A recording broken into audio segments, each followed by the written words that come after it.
Olá, seja muito bem-vindo a mais uma edição do programa Construindo Saberes, pelo canal 15 da NET e também através do Unifra Online, a nossa página de vídeos lá no YouTube. O assunto desse programa é o diabetes. No dia 14 de novembro foi comemorado o Dia Mundial do Diabetes. E para falar mais sobre o assunto, eu recebo as convidadas, professora Tereza Cristiano, do curso de Nutrição. Seja muito bem-vinda a mais um Construindo Saberes. Professora, tudo bem? Tudo bem. E também a Suzana Lopes, que é superintendente de atenção primária do município. Muito bem, seja muito bem-vinda também ao programa Construindo Saberes. Obrigado pela presença, pela participação. Obrigada a você. Começamos convidando a assistir uma reportagem produzida pelo meu colega Rogério Giareta Júnior. Vamos acompanhar? Não é fácil resistir às tentações que os olhos transmitem ao nosso cérebro. Todo esforço é bem-vindo, mas... É um vício muito grande, eu não sei explicar, é muito bom, é muito gostoso comer um doce. E mesmo assim, às vezes não podendo, a gente ainda come. Eu, particularmente, sou muito viciada em refri. Tanto em doce, pra mim, eu prefiro às vezes muito mais um doce do que um salgado, um refri do que um salgado. Tomar um café estimula a comer alguma coisa doce também, né? Então... É uma verdade, mas que também é um problema de saúde neste início do século XXI. Os prazeres da gula ou de uma alimentação sem cuidados com os valores nutricionais de açúcar provocam doenças. Quando a gente fala em açúcar, né, a gente lembra do açúcar branco, mas não necessariamente esse açúcar. Por exemplo, as massas, o arroz branco, a batata. O excesso disso vai acontecer o quê? Vai se transformar em muito açúcar também dentro do meu organismo. Uma alimentação inadequada, o excesso de peso, a falta de atividade física levam ao diabetes. A mais recente pesquisa divulgada pelo Ministério da Saúde mostra que um brasileiro a cada 10 recebe o diagnóstico de diabetes. São mais de 18 milhões de pessoas que precisam usar medicamentos e cuidar muito bem o que comem e o que bebem. A idade e o nível escolar são indicadores do diabetes no Brasil. Quase 30% dos diabéticos têm 65 anos ou mais, enquanto 16% frequentaram as salas de aula por 8 anos ou menos. O diabetes tipo 2 está relacionado à idade, porque à medida que eu vou aumentando de idade, eu diminuo as funções do meu organismo e dou ao meu organismo aquela quantidade de açúcar numa vida toda que eu não consigo mais controlar. E essa relação de idade e nível escolar, ela está bem pautada, porque à medida que eu vou aumentando em idade, se eu não tive uma formação escolar, eu vou buscar as informações onde realmente eu não devo buscar. Em 2016, o Brasil tinha pouco mais de 10 milhões de casos entre 189 milhões de habitantes. Atualmente, são mais de 18 milhões de pessoas com diabetes, para um total de 207 milhões de brasileiros. O crescimento absoluto em 10 anos é de 61,8%. Importantes dicas podem reduzir a incidência de casos e servem até para quem já tem a doença. Verduras, frutas, legumes, pelo menos 3 vezes ao dia em tendo diabetes, e não tendo pelo menos 2 vezes ao dia.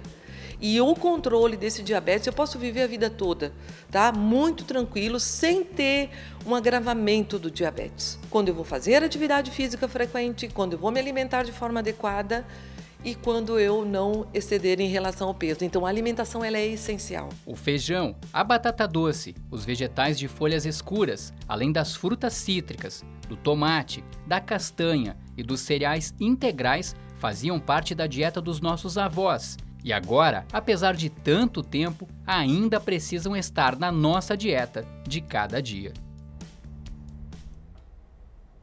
Bom, prevenção, todo mundo concorda aqui que é a palavra-chave, certo? A gente já vai debater alguns números que a reportagem trouxe aí, que são bem preocupantes, inclusive.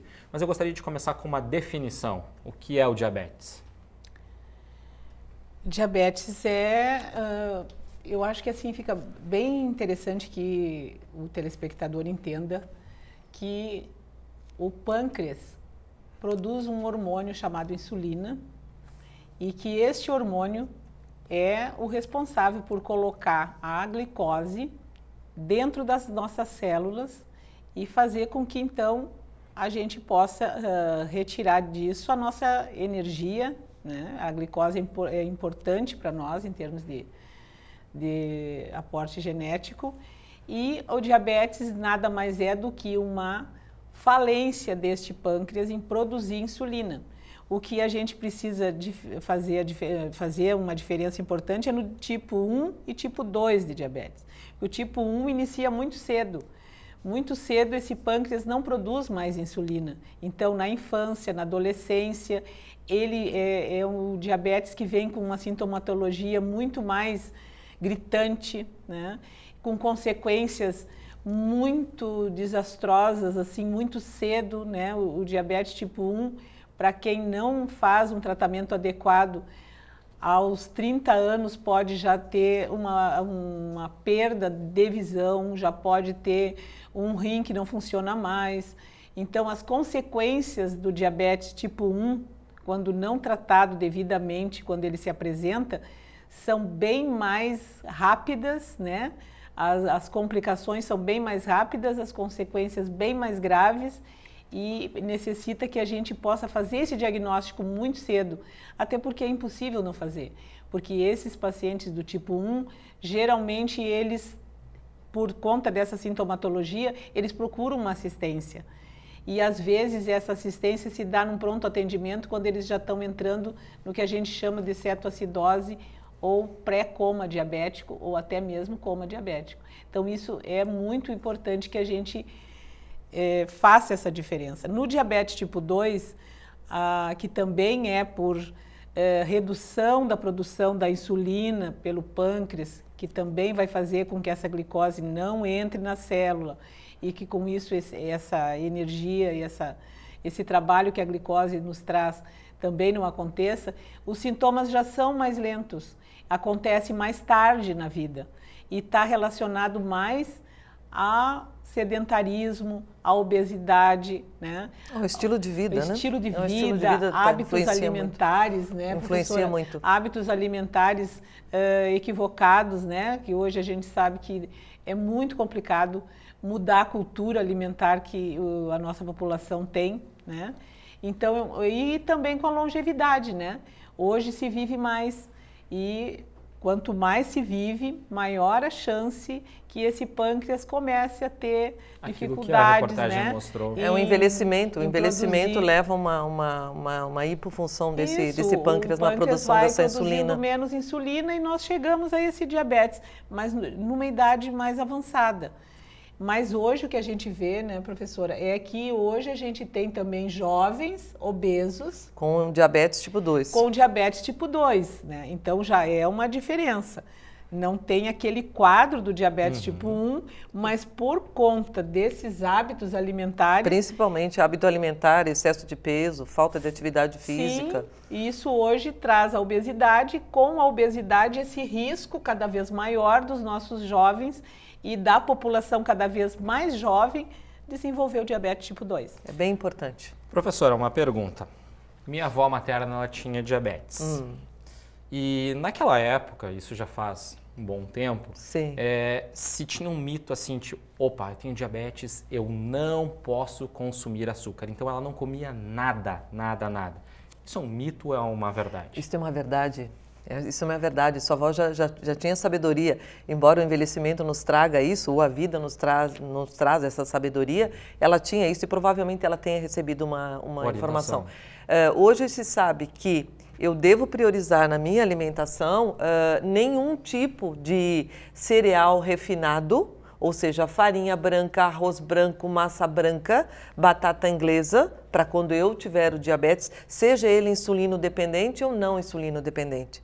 Se eu quero viver com esse diabetes, porque eu acredito que eu tenho diabetes, eu não tenho mais diabetes, isso está em mim porque há uma hipofunção, principalmente no diabetes tipo 2. Pelo próprio envelhecimento, eu vou diminuir a função desse pâncreas na produção dessa insulina. E uma coisa bem importante, né? O que a gente tem? Muitas vezes a gente tem diabetes tipo 2 insulino dependente quando eu não cuidei dessa alimentação. Sim. Então eu vou evoluir. Sim. Eu vou evoluir para uma insulina. Mas um paciente, a sua avó, Garanto que ela não teve nenhuma complicação em relação a esse diabetes, porque ela realmente cuidou.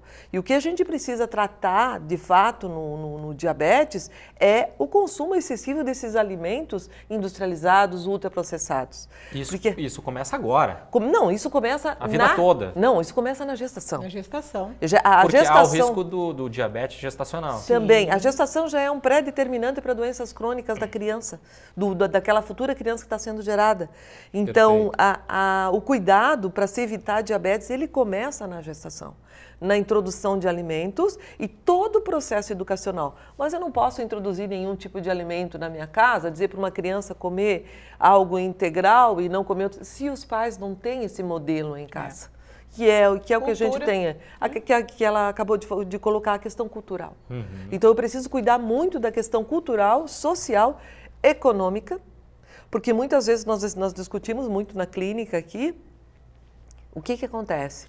Às vezes as pessoas têm um pouco de recurso e elas vão buscar o quê? Aquilo que está mais barato. E o que está mais barato é o alimento ultraprocessado. Eles colocam muito isso. Quando a gente coloca para eles a necessidade de mudar a alimentação na família, isso é muito importante, porque eu não posso pedir que alguém faça algo diferente para um membro da família e o resto da família continue se alimentando de forma diferente. Até porque toda a família precisa entender que precisa cuidar da alimentação, né? Não é só a pessoa que está com o problema. Não é só aquela pessoa. E eles nos colocam assim, eu não tenho condições de comprar isso que a senhora está me dizendo que eu preciso, né? Porque eu ganho pouco, o que eu posso comprar para me alimentar é o que eu como e pronto. Então, mas eu acredito que essa alimentação básica, que a gente chamaria de alimentos minimamente processados, alimentos in natura ou alimentos parcialmente processados, ela não custa caro. Não é uma alimentação que custe cara, ela não vai ter um preço excessivo. Até porque frutas e verduras... Feijão e arroz. Frutas e verduras. Frutas e verduras. Hoje os mercados, eles têm ofertas. Promoções. Tem dias. Então, eu tenho que me predispor a isso. Então, é uma mudança de padrão alimentar, uma mudança cultural.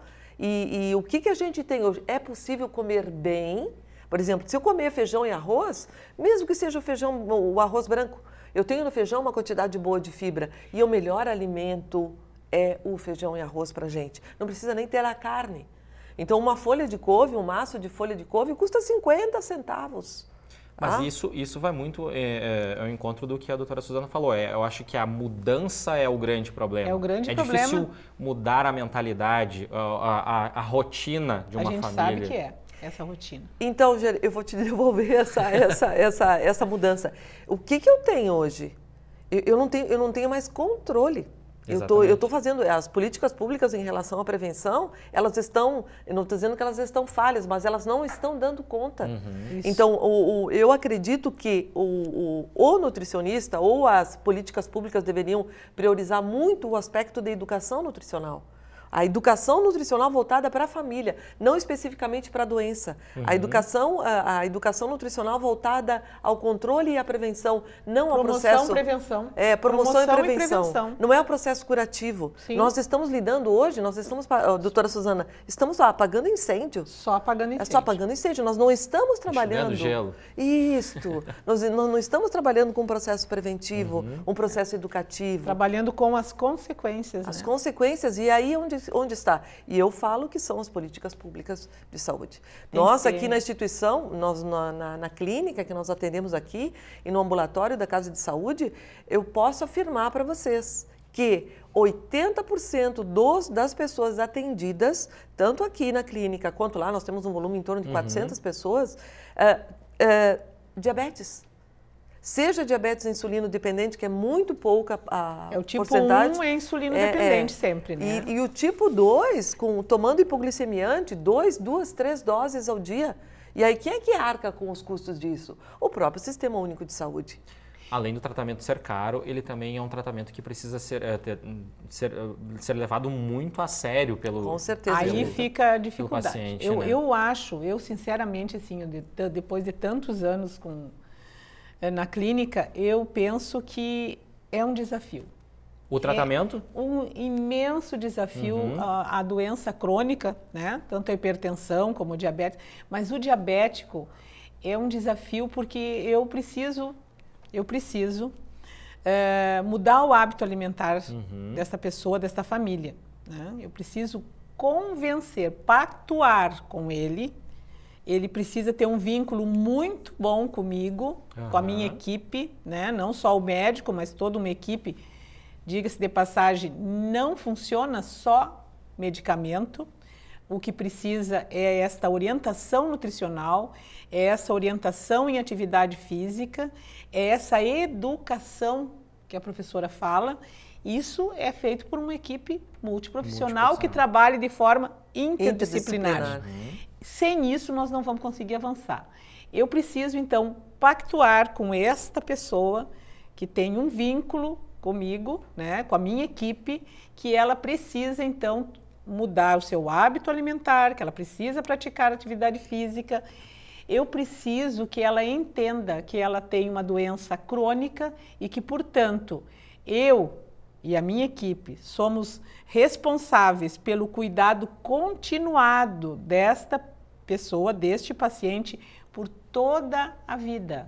E que esse cuidado continuado inicia no diagnóstico, já que é diabético, né? Eu vou trabalhar com promoção e prevenção do restante da família, mas eu tenho o diagnóstico, eu preciso iniciar um tratamento.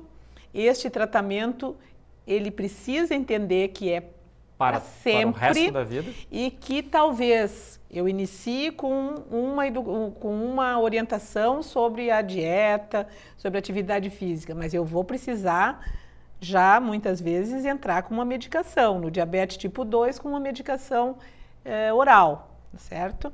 E que isso precisa ser usado de forma correta, no período correto, e junto com toda aquela orientação alimentar que é a base. Muitas vezes, doutora Suzana, o que a gente vê? O paciente ele está usando o medicamento e ele usa o medicamento como se o medicamento fosse uma bengala. Exato. Aí ele poderia resolver o problema. Eu uso o medicamento eu posso como que eu quiser. Então isso tem que ficar muito...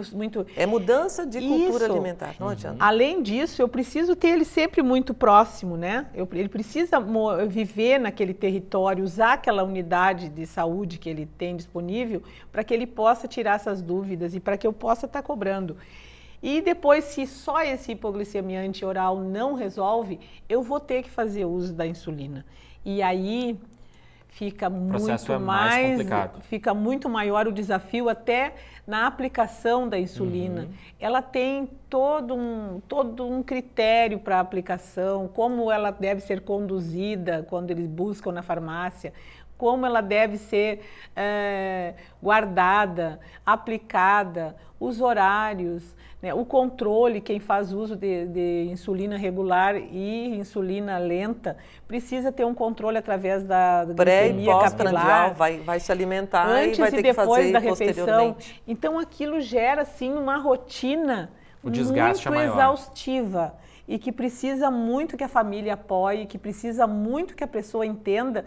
E eu sempre parto do princípio de explicar para eles, quando eles têm o diagnóstico de diabetes, nas consequências que o diabetes vai ter. De certa forma, a gente assusta um pouco. É porque precisa.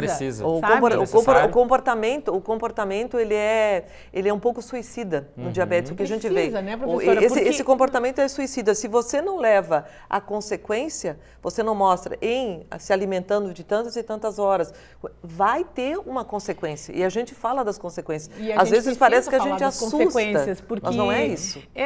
A gente faz o diagnóstico, o senhor ou a senhora tem diabetes e vai precisar fazer isso, Acho que uma questão importante para colocar, doutora Rosana, é que se esse paciente ele vem com diabetes, ele não vem só com diabetes para a gente. Ele vem com obesidade, ele vem com sobrepeso, ele vem com dislipidemia, com colesterol elevado alto, e vem hipertenso. Né? Então não é uma coisa só.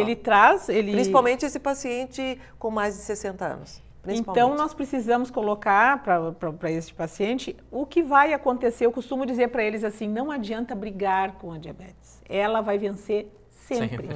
E como que ela vai vencer? Ela vai vencer trazendo as alterações Entre elas, a que mais ocorre é o acidente vascular cerebral, né? O infarto do miocárdio, a insuficiência renal, né? Quem quer terminar Visão. Né? A retinopatia diabética com as alterações de visão, as doenças vasculares periféricas com as amputações, como nós temos pessoas amputadas hoje em consequência do diabetes que não foi controlado, né? Então são coisas sérias que lá na frente vão acontecer. A gente olha e já visualiza, ó, o futuro dessa pessoa vai ser uma dessas coisas ou todas juntas. É importante colocar, doutora Rosana, que nós temos também aqui, nós trabalhamos em várias unidades básicas com esse estágio em saúde coletiva.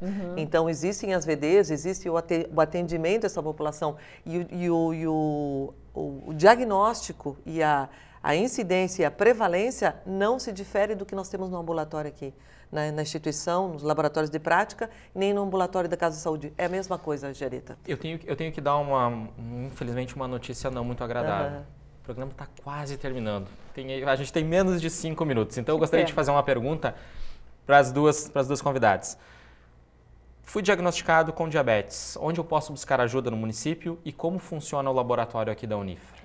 Foi porta de entrada do SUS, Unidade Básica de Saúde. Sempre. Primeiro passo. A maior porta de entrada do SUS. Perfeito. Diretamente à sua unidade de referência próxima à sua casa.